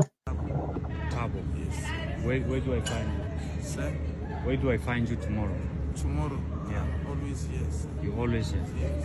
Okay, so tomorrow I'm gonna come and give you some clothes Yes. and some shoes. Okay, sir. Tabo. Tabo, yes, Tabo. Right. So tomorrow. Tomorrow. Yeah, tomorrow I'll come and give you some clothes. ṣàmọ́ pé gbogbo èèyàn almost 80% ni tó máa dé ìlú òyìnbó orúkọ tó bá mú ọmọ ló máa ń jẹ́ lẹ́yìn òdì tàbẹ́ẹ̀kọ́ ó ní Tábọ̀ èèyàn ọmọ mi ní Tábọ̀ ó lè jálẹ̀ àzẹ̀ ni ó lè jẹ́ báyìí bó ẹ máa rí wípé eléyìí tí ò bá jọmọ Nàìjíríà jọmọ Ghana kò níbi tó ń gbé o, kí ló fà á? Kí ló fà á? Ọmọ àwòye pé kàkà kíkú jẹ́ sèse tàbí báwo ló ṣe máa ń pè, máa fi ṣàwàdà ni, kàkà kóun máa padà lọ sí Áfíríkà yìí sẹ̀, kóun kúkú kú sí orí títì nílùú òyìnbó yìí ó bẹ́tà. Ìyá yáwó bàbá yáwó, wọ́n ta lé wọ́n ta ọ̀nà kan tó kó lóun lórí kò possible. Tọ́lọ́pàá bá mú òun gan, òun rẹ́dí àti para òun kan tó gbé òun sínú flight. I'll come and give you shoes. Do you smoke drugs? You don't smoke drugs. How old are you? 22. iPhone 2000. Sorry? An iPhone in 2000. Ó tún kò tí yí ẹ̀ tán bí, ó ní 22 lòun, ó kò tí yí ẹ̀ a month tán bí. Náà mo rí pé kí nìyẹn, ẹ jẹ́ ká jẹ́rìí wọ́n ti mú wọnú ṣọ́ọ̀bù lọ. Wọ́n ti mú wọnú ṣọ́ọ̀bù lọ, wọ́n ẹ̀ tí mo mú kan sáré fọwọ́ torí mo rí pé táìmì yẹn ti ń lọ, mo dẹ̀ fẹ́ bí àti ṣẹ́rí. Ṣẹ́rí, wọ́n lọ ṣe shopping fún un. Wọ́n kówó lé lọ́wọ́, wọ́n kówó fún un kó sanwó fúnra rẹ̀. Euro náà kó fún un. Kò ń ṣe nínú UK lélẹ́yìí ti ṣẹlẹ̀. Ẹ wo ohun bó ṣe rí lórí ẹ̀, ẹ wò ó. Ẹ wo Tábọ̀. Tábọ̀ náà tún ṣe yìí o. Tábọ̀ náà tún ṣe yìí o. Tábọ̀ rè o. Tábọ̀ náà tún ṣe yìí o. Nǹkan kan ò ṣe é. Gbọ̀kọ̀lé padà lọ bí ó ti wá ni. Ó ṣẹlẹ̀ sí àwọn ọmọ Yorùbá kákàkiri àgbáyé. Nǹkan tó ṣẹlẹ̀ sọ́pọ̀ sí bọ̀bọ̀ yìí. Ó ń ṣẹlẹ̀ kákàkiri. Now, ẹ jẹ́ ká sáré lọ. Oh my God, báwo ni? Okay, ẹ jẹ́ ká sáré lọ gbọ́ ilé. Ibi tá à ń lọ gangan lélẹ́yìn sìn, kó tó di pé a máa gbé the last one wá. Ẹ jẹ́ ká farabalẹ̀, ẹ jẹ́ ká gbọ́. Fún ẹ̀yin àǹfààní àwọn tán ti gbọ́, ọ̀pọ̀lọpọ̀ wa a lè ti gbọ́. Ẹ jẹ́ ká sáré gbọ́ nǹkan tí àwọn dáàdì náà tán sọ. Ìjìyà bàbá Adébánjọ nìyẹn, bàbá Wọlé Ṣóyínká nìkan ló sì mú ọ̀rọ̀ náà jáde, kò sẹ́ńtọ́ láyà tó lè sọ fún Wọlé Ṣóyínká lọ sọ pé ṣe tí ò dáa, ó kù díẹ̀ káàtó, ọwọ́ ń gbèjà ẹlòmíì, ó sì jẹ́ olórí Yorùbá, olórí gbogbo Yorùbá tí ń pàṣẹ fún ọmọ Yorùbá, ọwọ́ kò lè yín ẹ̀jẹ̀, ṣé ń dìgbò lè wá sẹ́yìn Yorùbá kó gbèjà Yorùbá, àbáwọn ààrẹ wa ní Haúsá Fúlàní wọ́n wà sẹ́yìn Yorùbá kó gbèjà Yorùbá, ẹ̀rọ o kò lè ṣeé ṣe o, it can never possible. Wọ́n dá lẹ́bi, òun náà sì mọ̀ kó ń jẹ̀bi ní ìjẹrin kó tó di kó wá sí mítìn yẹn ní àná, wọ́n dá lẹ́bi ní jẹrin tán sòtọ́ ọ̀rọ̀ fún mísìn náà ṣe lẹ́kọ̀ọ́ kó tó wá sí ibi so jẹ́nà Lani Akínyẹ̀lé sọ pé gbogbo tó ń sọ ń kìlọ̀ fún àmọ́kọ̀ gbọ́, ó gbé ẹ̀yà míì sórí ju ẹ̀yẹ wọn lọ, ó sì wà ní accusation 1963 tí wọ́n ní pé mítìn tẹ́ ṣe èyí lè lọ sọ fún ìjọba Tafawa Balewa wípé Awólọ́wọ̀ fẹ́ gbàjọba kán fi ti Awólọ́wọ̀ mẹ́wọ̀n, ìyẹn nísìnyí wọ́n mójú fò pé irọ́ ni òótọ́ ni, àmẹ́lẹ̀ nísìnyí ó wá fojú wọn mú wọ́ta. Ìyẹn ọ̀rọ̀ bàbá Ṣóyínká àkọ́kọ́ nìyẹn. Ìyẹn tí bàbá Ṣóyínká wá sọ tó wájà lẹ́nu pé ó ní kí Tinubu mọ́ rò pé òun lòún dórí oyè o, ó ní gbogbo Yorùbá ló gbé dórí oyè o, ó láwọn tí ń ṣe Yorùbá nation, kódà ọmọ ẹ̀ṣẹ̀ Sunday Igboho fáwọn ọmọ yẹn ni kó máa dúpẹ́ lọ gbogbo wọn pé gbogbo ọmọ Yorùbá tí ń ṣe Yorùbá nation, àwọn ni wọ́n ní pé Yorùbá fẹ́ lọ náà fi di gẹrẹwu, àwọn gbà tí Tinubu náà kì í ṣe sọ́jà àmọ́ kì í gbàgbẹ́ rẹ̀, ọmọ akínní ẹni wọ́n fẹ́ fi di gẹrẹwu kò sí di gẹrẹwu, òun náà ó sán lórí mọ́ ọ lọ́wọ́. Nísìnyí wọ́n ní lẹ́ẹ̀kejì kó máa dúpẹ́ lọ gbogbo àwọn fọ́fadà wa, èmi látàrí àwọn Awólọ́wọ̀ ni Akíntọ́lá tẹ́ padà nítorí ọ̀rọ̀ yìí, wọ́n pa Akíntọ́lá láyà, wọ́n pa gbogbo dànù tóbi torí MK Abíọ́lá, gbogbo orí wọn ló gbé débẹ̀ o. Torí náà owó kí wọ́n mọ́ nísìn bọ́ọ̀ ni ọmọ Yorùbá ò sí nígbàgbé ẹ̀ ní kò ṣe kọ́míníkù nìyẹn. Ọ̀rọ̀ karùn-ún, Gómìnà Ṣèyí Mákindé àbúrò mi ni àlébù, onílù òǹfẹ́ kó tú, ọpẹ́ ọ̀rọ̀ sọ ni pé nǹkan báyìí ló fa nǹkan náà, àmọ́ òun ọmọ Tinubu pé Tinubu èso sọ́jà àmúburú ju sọ́jà lọ. Tinubu sì sọ pé a ní wọn ọgbà ń tọ́sọ yẹn, wọ́n wá bọ́ọ̀bù Ìbàdàn ni, òun gbọ́dọ̀ rí díẹ̀ ẹ̀kọ́ gbọ́ àwọn pàṣẹ jáde pé kó wá bọ́ọ̀bù wa pé tó bá jẹ́ pé kíní èyí tí wọ́n sọ tán fi ń ṣe máìnì ni pé ilẹ̀ ni ó wọ̀ lọ kò ní wá sókè láíláí, gbogbo wá sókè yẹn gbogbo àwọn ilé àtòkè ní ti wọ inú àwọn ilé pé kì í rọ́ pé kì í ṣe ìyẹn. Ìgbà tí wọ́n bá fà ó lọ sí Àbújá, Tinubu bá jà lórí ẹ̀ ọmọ tí ó ṣe kò sí mọ́ bí èso òun ò fẹ́ kó gbọ́n ṣẹlẹ̀ kó mọ́ nípa àwọn ọmọ Yorùbá lọ́mọ pa àwọn Haúsá ní Sábó ní Ọ̀jọ́, ìlú fi ń ṣe tiẹ̀. Nígbà tí ó yá Tinubu gbé Aláké wá ẹ lọ wo pépà náà gbé bí Tinubu gbé Aláké wá nígbà tó gbé Aláké wá ìyẹn minister of mining Aláké lọmọkùnrin bàbá náà jẹ́ nígbà tó gbé dé òun sì wo gbogbo ẹ̀ lọ ní kò sí tọ́jọ́ ó láwọn ò tí ì lè tẹ́tì decision ní gbogbo àgbẹ̀fẹ́ lọ bọ́ọ̀mù pé iṣẹ́ tó gbọ́n sọ ní pé nǹkan kan ló ṣẹlẹ̀ Ìbàdàn àti mo gbọ́dọ̀ tún fún tó ṣẹlẹ̀ Ìbàdàn délẹ̀ ó sì lọ́mọ Olúbàdàn sọ tójú Olúbàdàn náà ẹ̀rú bà Mákindé wàhálà fẹ́ ṣẹlẹ̀ nti Aláké sọ yẹn minister of mine ọmọ Yorùbá ni nígbà tí èso máa lè ebi Ìbàdàn lórí ìrùn gbogbo Yorùbá kò sẹ́nìkan tó lè pẹ̀lẹ́ fún ọmọ Ìbàdàn ní mí gbogbo ń tó àti jọmọ ó tún òdìye ọmọ Ìbàdàn gbogbo ń tó àti pẹ̀lẹ́ lọ́mọ ó tún òdìye ló láṣẹ láti jọba nílùú Ìbàdàn ìlú gbogbo wà ní Ìbàdàn ibẹ̀ ni ìgbà tó sọ bẹ́ẹ̀ tán ẹ̀rù bà Ṣèyí Mákindé Aláké bàbá náà Ṣèyí Mákindé sáré lọ sí Àbújá lọ bá Tinubu kábà fọ̀rọ̀ gùn kábà tara wa jẹ́ Aláké sọ pépà náà ó ní wọ́n tẹ́tì láìpù ló fọ́ọ̀rọ̀ tó ń sọ ó ní wọ́n pọ̀ wáyé pa òun ó lámọ̀ òun olórí ìlú òun ló ń jà fún òótọ́ ló ń jà lé lórí kí ilẹ̀ Yorùbá lè dá pé ní tó ń bá ṣe ni Yorùbá mo fi rántí òun lálẹ́ aláwọn ọkọ̀ gbogbo náà kọ́ ni wèrè ọ̀pọ̀lọpọ̀ orí wọn pè wọ́n mọ̀ bí wèrè pọ̀ jà torí wá pè lọ wèrè. mo mọ̀ mi sì dé kẹ́lẹ́ mọ́ ibi táwọn Haúsá Fúlàní láyàdé kì í ṣe pa Yorùbá àìkórìíra èèyàn àmọ́ jà fún ẹ̀tọ́ wa ni ẹ bá lọ wọnú ìròyìn ní ọ̀sẹ̀ tó lọ tá a parí wà lọ yìí Gúnmi tí wọ́n ṣe negotiation fún ìjọba láyé Buhari tá lọ mọ́ bá àwọn kílókè àwọn Boko Haram àwọn bandit ó sì gbé lọ sílé ìjọba tó gbé lọ sílé ìjọba ó sì ń sọ fún Tinubu nǹkan tí wọ́n fẹ́ kó ṣe ni wípé kí wọ́n ṣe gbogbo ọ̀nà kí wọ́n mọ̀ ra amúlùsàn kan ogun mọ́ kí wọ́n bá àwọn bandit àtàwọn Boko Haram ṣe meeting ni pé àwọn negotiate nǹkan wọ́n fẹ́ gbà Tinubu lòun lè máa ṣe meeting tó pọ̀ tí wọ́n ń fún ọ láti jọ yìí láyé Buhari gbogbo tán fún ọ àárí ìpàṣẹ tó kó láyé Jonathan fún ọ lówó ẹ̀yin náà lẹ́wà mẹ́sà nísìnyí owó tá à ń fún ọ ní wọ́n fi ń ra nǹkan ogun náà fi ń lágbára tá a bá fún ọ lówó mọ́ tí wọ́n ò ra nǹkan ogun mọ́ agbára wọn ò dínkù so kẹ́lẹ́ mọ̀ pé gbogbo tí ń ṣẹlẹ̀ mọ́ ṣe ń pààyàn yẹn wọ́n mọ̀ ń pẹ̀ orí ọ̀rọ̀ tó ṣe láàrin ìjẹta ẹ wo ìyẹn tó fẹ́ mi ti ìyẹn bí 30 inú wọn padà ní plateau sí lánàá so ọ̀run Yábọ̀ kì í sọ̀rọ̀ ẹnìkan kì í ṣe bọ́.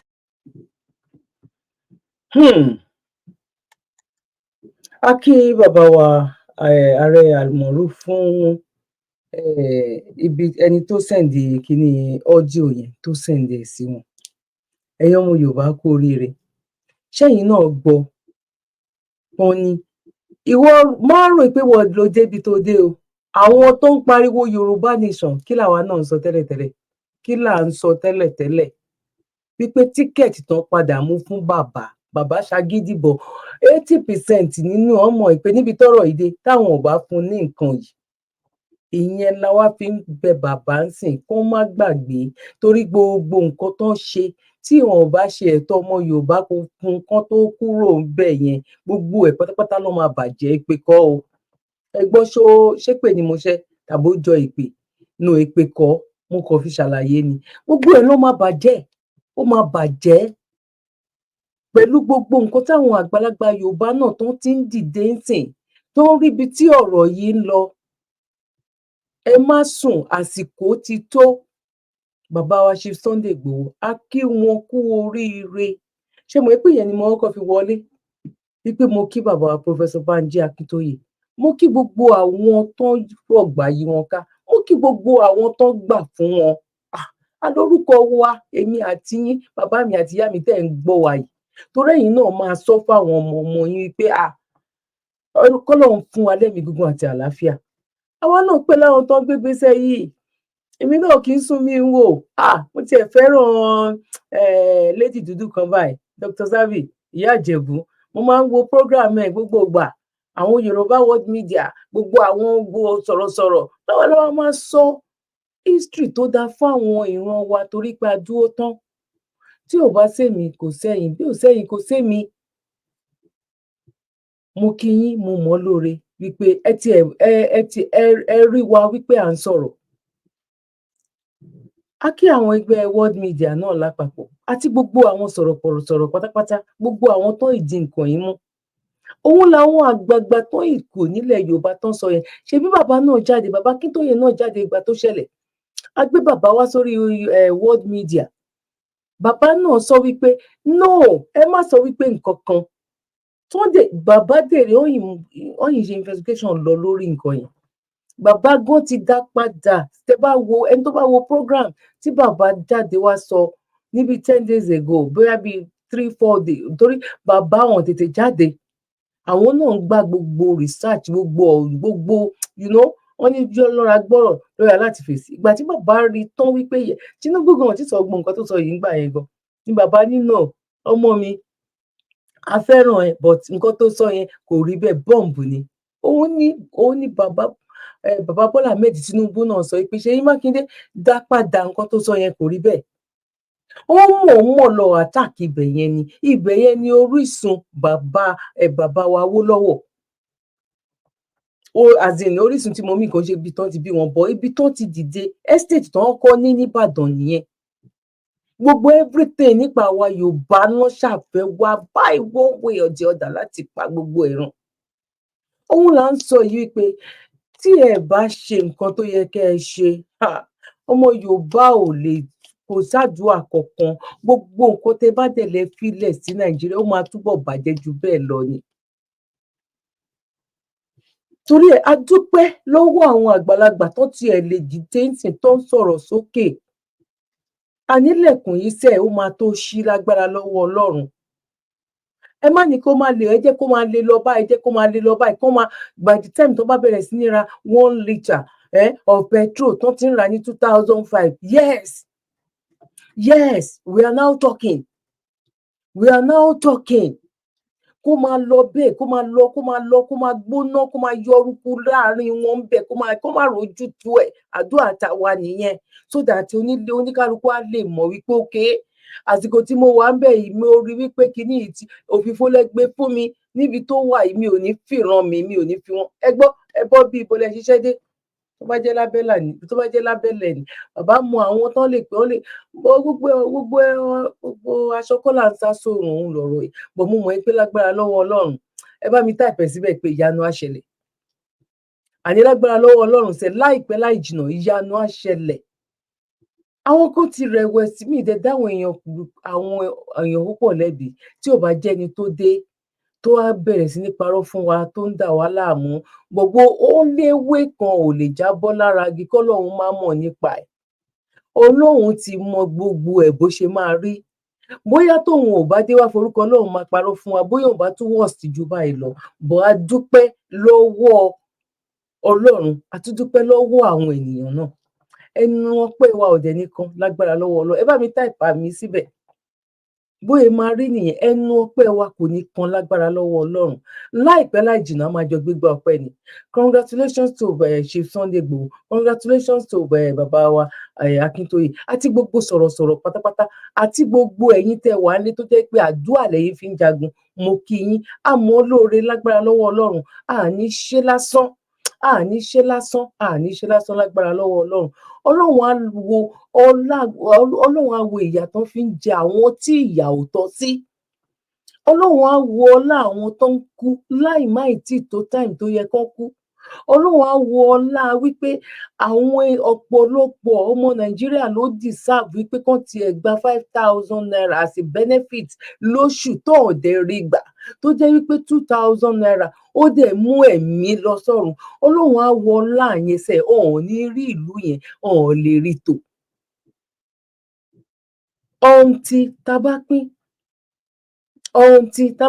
Tó bá pín Yorùbá máa bára wọn jà, ìfìyẹn sílẹ̀, jẹ́ kí Yorùbá máa dé yín mọ́ra wọn, tó a máa rí tiwa tò. A máa rí tiwa ṣe ń bẹ lágbára lọ́wọ́ Ọlọ́run. Now, ẹ jẹ́ kí n sáré, mi ò fẹ́, mo rí pé time ti lọ bọ̀, mi ò ní choice, mo kàn láti gbé fídíò. Àwọn mẹ́sẹ̀gì mi sí Alhaji Oríyọmí Hamzat nípa àwọn tí wọ́n ń sọ pé nǹkan kan ṣẹlẹ̀ ní Cairo, nípa bọ́lọ́pàá ṣe ń pààkì àwọn ọmọ Ṣàgálà tí wọ́n ń ṣiṣẹ́. A padà gbọ́ pé àwọn sponsora burúkú kan tí wọ́n bẹ̀rù Ọlọ́run, tí wọ́n bẹ̀rù ọjọ́ àti sùn, páwọn ni wọ́n ń lọ mẹ́sẹ̀gì Alhaji Oríyọmí Hamzat pé kò sí tó ń ṣẹlẹ̀ ní Cairo. A lot ń ṣẹlẹ̀ o. wọ́n ń kó àwọn ọmọ tí ò níwèé gbélú o gbogbo wọn tí ò ní residence ń làwọn ọlọ́pàá ń kó wọ́n dẹ̀ ní tí wọ́n bá ti kó wọn dẹ́wọ̀n yẹn bí wọ́n ṣe máa treat wọn wọ́n láwọn obìnrin ni wọ́n máa fipá bá wọn sùn lálẹ́ àwọn ọkùnrin lélẹ̀ nínú òtútù burúkú tá a wà tó yẹ pé ó lè fẹ́ pààyàn yìí wọ́n ní wọ́n máa domi tútù sí wọn lára so sá ẹ dákun ẹ bá jẹ́ kíjọba gbọ́ kán lè wá park kán lè bóyá flight ọ̀fẹ́ wọn ó gbé kalẹ̀ ni torí tí wọ́n bá jẹ́ tọ́lọ́pàá bá mú ọ gan wọ́n ní deportation kì í ṣe free wọ́n ṣe ẹnìkan family ò send owó ni ẹlòmíì ò ní family tó lè send owó àwọn tí wọ́n bá mú lélẹ̀ owó tí wọ́n fi ra tíkẹ́ẹ̀tì padà bíi £13,000 bí báyìí ni sá owó yẹn a lot owó ni ní Nàìjíríà but tíjọba bá rí gbé flight ọ̀fẹ́ kalẹ̀ a lot of people ló fẹ́ padà sí Nàìjíríà pé tí àjò bá gbéyàn ilé ẹni ó gbéyàn so gbogbo àwọn tí wọ́n ń ṣiṣẹ́ báyìí wọ́n ń fi ìjọba ń màtírìtì wọn gan kódà March 13 ni wọ́n sọ pé wọ́n dá tó bá ti lè di March 13 yẹn ó tún máa le jù báyìí lọ so Alhaji Oríyọmí Hamzat à ń fọlọ́n bẹ́ẹ̀ gbogbo iṣẹ́ dáadáa tẹ́ ń ṣe là ń rí o èmi ò ní problem pẹ̀lú gbogbo ohun tí mò ń sọ yìí o torí ọmọ akẹ́kọ̀ọ́ lèmi báyìí but àwọn tí èso ọmọ akẹ́kọ̀ọ́ ń kọ́. náà kó má bàa gbà wá lákòókò ṣe rí nǹkan ìbóyè ń ṣẹlẹ̀ ní Cairo bẹ́ẹ̀ náà ló ń ṣẹlẹ̀ káàkiri gbogbo àwọn Arab country yẹn mo sọ fún yín ẹ lọ wo Agboolé Jẹ́nwí Tèmi lórí Facebook iṣẹ́ àwọn Ṣàgálà yẹn ó ní mo ṣe ń bẹ̀ bíi 5-6 years ago mo mọ ohun ojú rí ẹnu ògbà tán rescue mission ọmọ Saudi ọmọ Nàìjíríà ọmọ Yorùbá tó bá wà ní Saudi tó bá wà ní Oman tó bá wà ní Egypt ní 6 years 5 years ago àmọ́ nǹkan tí mò ń sọ yìí àmọ́ mi program tí máa ń ṣe máa ń mix ẹ̀ mọ́ program ẹ̀ mọ́ tẹ́lẹ̀tẹ́lẹ̀ marriage and relationship àti ọ̀rọ̀ àwọn Ṣàgálà yẹn òun ló jẹ mí lọ́kàn gan bí ò bá jẹ́ àwọn àáfàá ẹ jẹ́ ká fọ̀rọ̀ wọn sílẹ̀ tó jẹ́ wípé at the end of the day tá bá rescue àwọn ọmọ yẹn rescue mission la sọ orúkọ group wa yẹn àwọn èèyàn oríṣiríṣi ló wà ń bẹ̀ a ní lọ́ọ̀yà a ní dis láwọn èèyàn tó jẹ́ pé voluntary là ń ṣe kò ń ṣe pé àwa náwó àpò wa ni à ń gba lọ́ọ̀yà oríṣiríṣi à ń dáwó ticket fún ọmọ tó bá fẹ́ padà sílé ṣé nílé èèyàn bẹ̀rẹ̀ sí ní retreating ni bó tó bá ti jẹ́ nǹkan tọ́lọ́run torí ẹ̀dá ènìyàn ò ní choice wà á tiẹ̀ bínú gbà mí pé ò ṣe mọ́ by one way or the other ò tún ní mọ bóyá máa ṣe ìgbà tó bá ti jẹ́ pé ṣé tọ́lọ́run ní kó wá ṣe nìyẹn oníkálukú ló ní àyànmọ́ tó ní bóyá máa rìnrìn àjò ilé ayé ẹ̀. àìmọye mélòó la fẹ́ sọ lórí àwọn ọmọ tó jẹ́ pé ọpẹ́lọpẹ́ Ọlọ́run ọpẹ́lọpẹ́ wa tọ́lọ́run lò tó fi gáìdì wọn tọ́lọ́run lò tá a dẹ̀ mọ̀ wọ́n àmọ́ wọ́n rí ọmọ tá a mọ̀ rí tó ń jẹ̀ lágùn wa àwọn ẹbí tiwa gan ò tí ì yó gan débi wípé àwọn tó jẹ́ pé online ni tá máa gba lọ́ọ̀yà fún tá máa ra tíkẹ́ẹ̀tì oríṣiríṣi a lot. kí ni mo fẹ́ fàyọ́ mbẹ̀ ni pé nǹkan tó ń sọ yìí ó ń ṣẹlẹ̀ reality ni bọ̀ kí ló fà á ṣebí àìmáda náà ni ẹ wo àwọn tó wà ní Cairo yẹn I'm pretty sure pé tán bá lọ wo àwọn èèyàn tó wà ń bẹ̀ Yorùbá ní 90% nínú wọn Yorùbá ní 90% ojú wọn dẹ̀ ń rí ojú wọn máa ń rí at the end of the day wọ́n tún máa pawó náà ìyá máa gbá ẹlòmíì ìyá tó ń sẹ́ǹdì owó sí ọkọ ló máa gbá ẹlòmíì ẹ̀gbọ́n ló máa gbá ẹlòmíì owó tó jàjà fi fọlẹ̀ tó fi fọ ọwọ́ tó fi fọ ara ògiri tó fọ sílìn tó fọ orí wọdróòpù tó fọ abẹ́ bẹ́ẹ̀dì tó kí ni ọ̀ ní kán máa fọ̀ tán kí mo ń béèrè nǹkan náà at the end of the day náà tún máa pàdé ẹni tó wicked tó jẹ́ pé ọmọ kékeré náà máa tún ní kó máa bá wọn jọ lájọṣepọ̀ tí ò ní oríṣiríṣi ló ẹ wo gbogbo orú àwọn ẹlẹ́dàá yẹn kókò tiẹ̀ máa gbójú sọ́rọ̀ Ọlọ́run lókè láràárọ̀ ìpè wọ́n lọ́ọ̀ ìyà yìí ò tọ́ sí wa báyìí ìlú Nàìjíríà yìí ló ń fìyà jẹ wá because tó bá jẹ́ wípé ó ń pèsè nǹkan tí àwọn èèyàn lè máa ṣe àní kó tiẹ̀ jẹ́ 60% náà ṣe fún wa ìlú òyìnbó àwọn ọmọ ìlú wọn yìí bá wọn jà wípé ẹ̀tọ́ àwọn ọ̀fà wọn owó tó sálárì tó ń sọ ti kéré jù kìnnìkan pension ti ṣe kìnnìkan àwọn company tó jẹ́ pé tí ìwọ tó wá láti Áfíríkà tó bá gbọ́ bá kàn wá smile pé oh my God dúpẹ́ lọ́dọ̀ Ọlọ́run mọyì Ọlọ́run ní jẹ́ mọyì ara yín torí nǹkan tó ń sọ yìí wò bóyá ń ṣẹlẹ̀ ní Saudi Arabia nìyẹn sẹ̀ wọ́n máa ń ṣe fídíò ránṣẹ́ sí wa àwọn tó bá rọra gbé tó máa mú fóònù wọlé tẹ́ bá rí ibi tó máa kó wọn síbẹ̀, wọ́n máa kó wọn síbẹ̀ bíi sandin, wọ́n máa kó àwọn obìnrin síbẹ̀ bíi sandin. Kò sí tútọ̀ ń fọmọ Nàìjíríà pa ní Arab country, kò sí tútọ̀ ń fi ọmọ Nàìjíríà pa. Ẹlòmíì á jẹ̀yàjẹ̀yà yẹn báyìí, á tún kúrò ní Saudi Arabia, á lòun ò lọ́mọ. Tó bá dé Nàìjíríà, tó bá tún rí pé wàhálà yìí pọ̀, kò tún sí nǹkan kan, bóyá ẹni tó kówó sọ á tún lóyá, ó tún di òmà. Ẹ wò ó, Nàìjíríà, torí wípé àwọn kan ló ń kó ọrọ̀ ajé yìí, táwọn kan dẹ̀ ń jẹ̀yà ẹ̀. Àwọn kan ń kó ọrọ̀ ajé, àwọn kan ń jẹ̀yà ẹ̀. Ẹlẹ́dàá àwọn tó ń jẹ̀yà ẹ̀, ẹlẹ́dàá àwọn tó ń pa, ẹlẹ́dàá àwọn tó ń kú ní every minute, every second. Kò lè jẹ́ kí ìlú yẹn dà. Èpè kan, mi ò ṣẹ́ èpè, mo kàn ń ṣàlàyé ọ̀rọ̀ ni. Àwọn olórí wa nílẹ̀ Yorùbá, ẹ má sùn, ẹ jẹ́ ká dìde.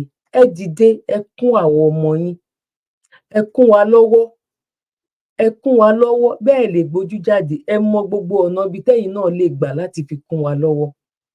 Akíṣe Sunday Igboho Òòṣà sí, ẹ bá wa type síbẹ̀. Congratulations to Chief Sunday Igboho Òòṣà. Orúkọ bàbá yìí ò lè parẹ́ láéláé. Bàbá wa Akíntóyè, orúkọ yìí ò ní parẹ́ nínú ìwé yìí, torí ó bu yín, ó nà yín, ó tọ́ sí yín lára, ó ń sọ tí ẹ ṣàdúró sẹ́ wípé a nílò orí òtítọ́ la wà sẹ́. Orí òtítọ́ ni, òtítọ́ ò pé méjì, orí òtítọ́ ni. Àwọn àgbààgbà Yorùbá náà sọ jáde sẹ́ wípé àwọn pípù yìí iṣẹ́ náà ṣe, ẹ̀yin tó kù ní kẹ́ ṣiṣẹ́. Ìwọ tó ló ń campaign fún ọmọ Yíbò olóore kankan tó fẹ́ ṣe ẹ́. Wọ́n yọ ìpín yẹn, wọ́n fi wọn bàbá yẹn, wọ́n fi wọ́n lójú, wọ́n fi wọ́n báyìí pé àlójú tójú bá ṣe pé èèyàn fi máa ń wọ́n ni. Wọ́n fi wọn bàbá wípé náà nǹkan tẹ́ ṣe yóò kù díẹ̀ káàtó, ọ̀ ń ṣerú ẹ̀. Tó lè wá tó wá lè fi máa pass message sí Bọ́lá Ahmed Tinubu wípé má rò wípé agbára ẹ ló fi débẹ̀ o. A mọ̀ wípé o stubborn, but nǹkan tó gbé ẹ débẹ̀ gangan, àwọn tó ń pariwo wípé ká kúrò nínú oko ẹrú yìí ni o. Ẹ bá wọn rò ó, ẹ ro tiwọn mọ́ ti yín o. Bàbá ẹ má lè lọ bì kankan, ẹ má sọ pé ìwọ̀n Nàìjíríà lẹ nígbàgbọ́ lé lórí. Torí mò ń sọ, èèyàn kan sọ fún mi bóyá bí last week, ó ní àwọn ra bóyá àpò ráìsì ní kinní kan, gbogbo wa tó máa débẹ̀ lọ́jọ́ kejì pé ó tún ti lé 500 tàbí nǹkan kan. Mo ní mo promise ẹ tó bá máa débẹ̀ ní next week, mo ló máa tún ti lé 1000. Ìgbà tí mo pè tá à ń sọ̀rọ̀ ló ní àẹ̀wò àjẹ́ ni. Mo ní ṣebí tó bá máa di February lọ́kọ déètì nílẹ̀, tó bá máa di February wàá rí pé ó tún máa wọ́ọ̀sì jù yẹn lọ. Kò dé sí owó kankan tẹ́ lè fi lọ ra nǹkan kan wípé ẹ jẹ́ kí n sáré, nǹkan tẹ́ ra ṣé ẹ̀ ní jẹ́ tán. Ẹ máa jẹ́ tán náà. Ẹni tó lówó gan ti mọ̀ lára. Èmi ní èèyàn tó sọ wípé Ọlọ́run ò jẹ́ òun ju ẹni tóun lè máa ṣe yẹsà fóyìnbó kan nílùú òyìnbó. Ọlọ́run ò jẹ́ tóun bá wá sílùú òyìnbó holiday ni, and it's true, holiday ló wá ń lò ń gbà náà. Bọ̀ ìgbà tí Nàìjíríà, Ọlọ́run ní jẹ́ kí Nàìjíríà kó fara hàn wá. Ìgbà tí Nàìjíríà fara hàn wọ́n tó kó ẹrù wọn báyìí, tán ọ̀. In short, wọ́n ṣe ju yẹ́sà gan fún lọ fóyìnbó nígbà tó ń dé lu òyìnbó. Kódà gan ṣe yes ma, yes sir, yes ma, yes sir, yes ma, yes sir.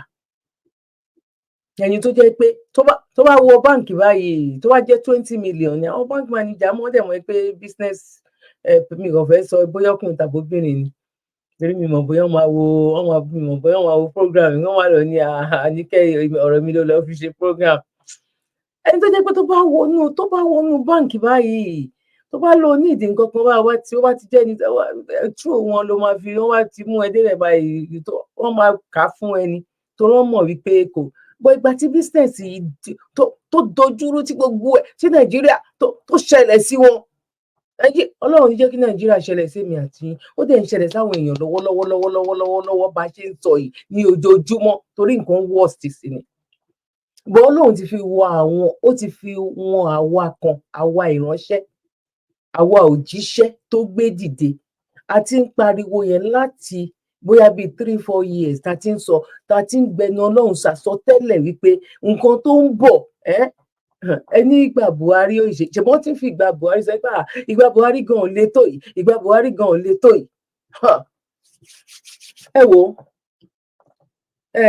mo kí gbogbo wa nílé lóko lẹ́yìn òdi ipa kú bójú ọjọ́ ṣe rí nǹkan ẹ̀kan ṣe tẹ́ máa ṣe fún mi ẹ bá mi comment ẹ bá wa fi comment báwo ló ṣe rí ọ̀dọ̀ tí ojú wo lẹ fi wò ó ẹ dẹ̀ má gbàgbé láti bá wa ṣe ẹ má jẹ́ kó jẹ́ ẹ̀yin nìkan náà lè máa rí èmi lè ti rí kẹ́yìn máa rí ẹ̀yin lè ti rí kẹ́lòmíì náà máa rí ẹ jẹ́ ká pín ètò yìí wípé àṣe lásán Ọlọ́run ní jẹ́ ká ṣe lásán. Congratulations to bàbá wa Chief Sunday Igboho congratulations to bàbá wa Professor Banji Akintoye àti gbogbo àwọn tó ń gbójú jáde àtàwọn tó ń gbójú jáde àti gbogbo àwa sọ̀rọ̀sọ̀rọ̀ náà lápapọ̀ ní agbára lọ́wọ́ Ọlọ́run àti ẹ̀yin ìyá mi àti ẹ̀yin bàbá mi náà congratulations to you sir, congratulations to you ma ní agbára lọ́wọ́ Ọlọ́run àní gbèrè ìtìjú ní agbára lọ́wọ́ Ọlọ́run èrè lóbìnrin jẹ lárúbọ ọjà èrè la máa jẹ nígbẹ̀yìn gbogbo ìrìn àjò a máa jọna flag náà sókè ní agbára lọ́wọ́ Ọlọ́run èmi ọmọ yín àbúrò yín Dr. Zabby Talk Show ayé ọpẹ́ yọṣẹ lọ́dọ̀ títí yín náà ní agbára lọ́wọ́ Ọlọ́run ojú òní tèmi ojú òní tẹ̀yin náà mi ò ní ṣìwí ẹ̀yin náà ní ṣì mí gbọ́ ní agbára ní ọwọ́ Ọlọ́run nígbà la máa mú ètò wá sí ní ọjọ́ títí òní mo dúpẹ́ lọ́wọ́ ẹ̀yin tí ẹ ti bá wa pín mo dúpẹ́ lọ́wọ́ ẹ̀yin tí ẹ ti bá wa tẹ like mo dẹ̀ dúpẹ́ lọ́wọ́ ẹ̀yin tí ẹ ti fi comment ẹ̀yin tó bá jẹ́ nígbà àkọ́kọ́ ni bíbá yìí láti máa ń gbé oríṣiríṣi yẹ̀wò èwo la máa ń gbé yẹ̀wò ju tó kàn wájú ń bẹ ni pé báwo la ṣe fẹ́ bọ́ nínú oko ẹrú òun ló jẹ àwa lógún Yorùbá ni mí Yorùbá nìran mi ọmọ kóòtù òjìire mo ti rí kọ́mẹ̀ntì kan pọ́n ní mi ò ń ṣọmọ Yorùbá kò ju gbogbo ẹ̀ lọ tí mi bá ń ṣọmọ Yorùbá tí n bá sọ pé mo láìkì Yorùbá ọ̀hún ṣáàdẹ̀lẹ̀ ọ̀hún lè mú mi sí yẹn tó bá lè jẹ́ pé wọ́n sọ pé àwọn fẹ́ dá mi padà lọ sí Congo a lè sọ bó bá jẹ́ yẹn náà ni kò ṣe nǹkan kan aṣáàrí prime minister wọn ní ọmọ nínú UK níbà kò ṣáà ń ṣe ọmọ UK wọ́n ṣàbí sínú UK náà ni bọ́jú gbogbo ẹ̀ lọ àánú òun la rí gbà ẹlòmíì lè máa jọ ọmọ Yorùbá bọ̀ kó fẹ́ràn orílẹ̀-èdè yẹn ju nǹkan míì gan lọ àánú òun ni ká ṣáà máa rí gbà àìmọye ọmọ Yorùbá gan tó máa da Yorùbá àìmọye ọmọ Fúlàní gan tó jẹ́ pé ó ti di Yorùbá tó dẹ̀ rẹ́jì láti da Yorùbá ká wá rí ẹni tó wá ṣe tinú tọkàn tẹ wá sẹ́ pé máa àmọ́ ipá àwọn ọlọ̀tẹ̀ nìyẹn náà kò dùn mí kò jọ mí lójú ẹni tó kọ́mẹ̀ntì irú kọ́mẹ̀ntì bẹ́ẹ̀ ó ti mọra ẹ̀ tó bá tún wo program wa bọ́jú gbogbo ẹ̀ lọ tí Yorùbá mi ò bá tiẹ̀ já gérégé ìyẹn ò má tà kò ṣe nǹkan kan Ọlọ́run á tún wá ṣe Ọlọ́run á gbàdúrà wa Ọlọ́run ò ní dójú àdúrà àti èmi àti yín God bless you ẹ má gbàgbé láti bá wa dá sí ọ̀rọ̀ foundation wa lágbára lọ́wọ́ Ọlọ́run arọ́mọdọ́mọ wa ní gbígbà bọ́ra lágbára lọ́wọ́ Ọlọ́run mo kí wa lẹ́ẹ̀kan sí pé God bless you one love. ẹ wo bóúnjẹ ṣe pọ̀ níbi ìsìnkú ẹni tẹ́ ebi pa kú ẹ wo báwọn ènìyàn ṣe pọ̀ níbi ìsìnkú ẹni tí àdágbé àti àdásọ̀ ń pa ṣé tribute wọn yóò wá pọ̀ jù fẹ́ni tá ò rí ti ẹ̀rọ nígbà tó ń bẹ láyé ẹ̀yẹ èèyàn wọ̀nyí ẹ̀ ń sunkún fóòkù ẹ̀dẹ̀ kórìíra ẹni tó ń bẹ láyé ẹ jọ ẹ celebrate mi nígbà tí mo ń bẹ láyé ẹ support mi nígbà tí mo lè rí encourage mi nígbà tí mo ń bẹ láyé tó bá jẹ́ pé bá a ṣe péjọ sìnkú la ṣe péjọ fìfẹ́ hàn aláyé ìbá ti dára ayé ìbá ti dùn jù láti gbé.